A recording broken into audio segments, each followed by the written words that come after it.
Bismillahirrahmanirrahim. Assalamu alaikum warahmatullahi wabarakatuh. Human life and the life of communities is not what it seems.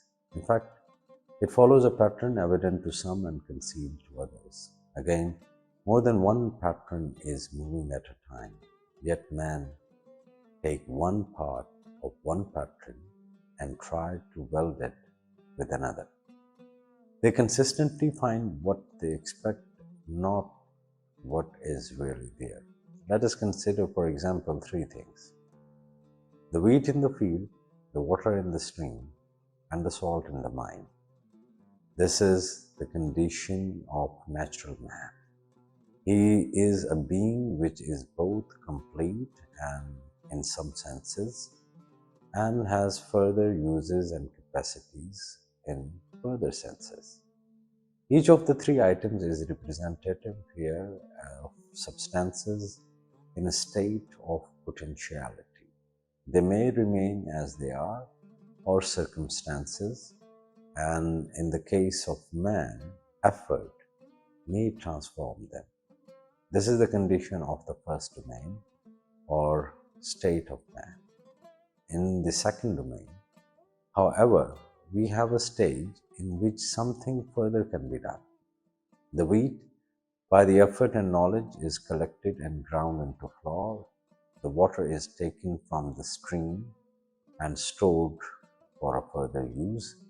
The salt is extracted and refined. This is a domain of a different activity than of the first domain, which was merely growing. In this domain, stored knowledge is brought into play, and the third domain can come into being only after the first two domains have been done and the three ingredients in correct quantity and proportion have been assembled in a certain place at a certain time. The salt, water, and flour are mixed and needed to become a dough. When the yeast is brought, a living element is added and the oven is made ready for the baking of the loaf. This making depends as much upon touch as upon stored knowledge. Everything will behave in accordance with its situation, and its situation is the domain in which it is cast. If the objective is bread, why talk of salt making? This story echoes the teaching of Imam Ghazali that the ignorant man has no real idea of the learning of the scholastics. Equally, the scholastics has no adequate conception of the knowledge of the enlightened men.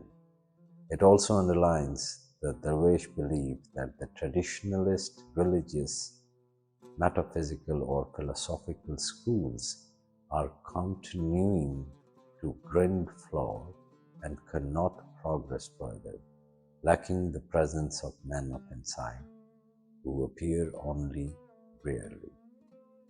So, the Sufi is the right man at the right time, at the right place, doing the right thing.